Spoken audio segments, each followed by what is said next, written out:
You ever have one of those moments where you finish a build, maybe it's a coffee table you've spent 6 weeks agonizing over, and you're standing there with a rag in your hand, looking at the bare wood, feeling like if you pick the wrong jug off the shelf, you're basically committing arson on your own hard work? That's a bit dramatic, even for you. Are we talking about finishing wood or a Shakespearean tragedy? It's both, Alex. It's the final act. I remember this white oak sideboard I built years ago. Beautiful, tight grain. I decided to slop on some oil-based poly in a humid garage because I was in a rush to get it into the house. It stayed tacky for 3 days. By day 4, every gnat in the county had decided it was a mass casualty landing strip. I didn't have a sideboard. I had a bug cemetery with a semi-gloss sheen. I had to sand the whole thing back to zero. See, that's why the rest of us just stare at the rows of cans at the hardware store until we get dizzy and buy whatever has the prettiest picture on the label. But today, we're actually going to demystify this.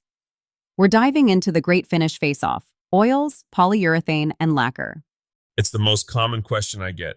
Tiger, what do I put on this? And the answer is always another question. What are you going to do to it? If it's a bookshelf that'll hold a few paperbacks, you treat it differently than a dining table where your kids are going to be doing science experiments with grape juice. So let's start with the heavy hitter: polyurethane. People love it, people hate it. Give me the real talk. What is it actually doing to the wood? Think of polyurethane like a suit of plastic armor. It's a polymer-based resin. When you brush it on, it doesn't really become part of the wood. It sits on top like a transparent shield. You've got two main camps here: oil-based and water-based. And I'm guessing the suit of armor you mentioned is the oil-based stuff? Precisely. Oil-based poly is the old-school tank. It's tough, it handles heat and moisture like a pro, and it gives the wood that amber glow. It's like putting a sepia filter on a photo. But man, the smell will knock your socks off. If you don't have a window open, you'll be seeing colors that aren't there within 20 minutes. Maybe that explains some of your design choices lately. But what about the water-based version? Everyone says it's easier, but is it actually better? It's easier in the way a microwave is easier than a charcoal grill. It dries fast, we're talking recoat in 3 hours, and it stays crystal clear. If you want your maple to stay looking like white paper, you go water-based. But here's the rub. It's thin. You put on 2 coats of oil poly, and you're done. You want the same protection with water-based? You're looking at 4, 5, maybe 6 coats. It's like painting with skim milk. Okay, so poly is the armor. Let's shift to the gentleman's finish. Lacquer. Whenever I see high-end furniture, people always whisper it's lacquer like it's a secret password. What's the magic? Lacquer is the speed demon. It's what the pros use because it dries almost the instant it hits the wood. But it's a different beast chemically.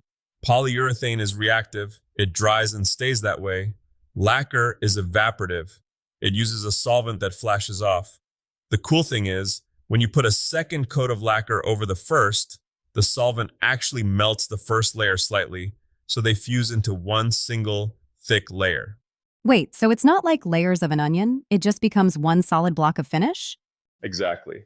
No witness lines when you sand it. It's incredibly smooth, and this is the big one, it's thin. It doesn't like water.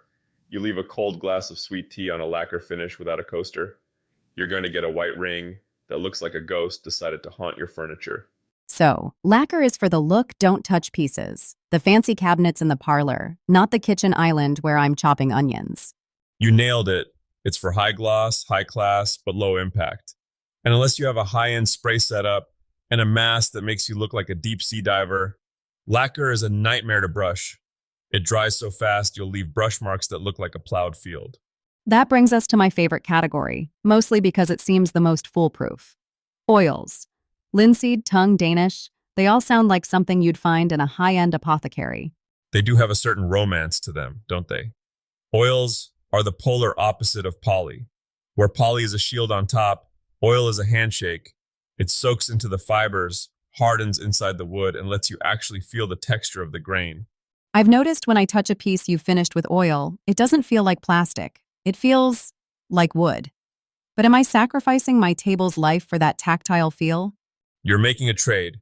You give up total waterproof protection for beauty and ease of repair.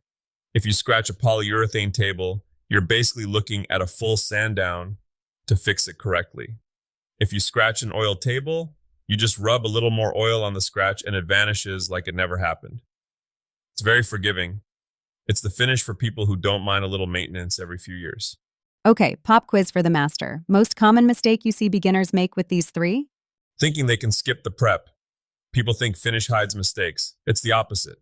Finish is a magnifying glass. If you left a swirl mark from your sander or a little glob of glue you didn't see, the finish will highlight it like a neon sign. I spent 4 hours once finishing a cherry jewelry box, only to realize I'd left a fingerprint in the wood glue on the corner. The oil hit that glue, and it stayed bright white while the rest of the wood turned deep red. It looked like the box had a Band-Aid on it. A very expensive permanent Band-Aid. I ended up giving that box to my aunt. She says it adds character. I say it adds a reminder of my own arrogance. Let's get practical for the listeners.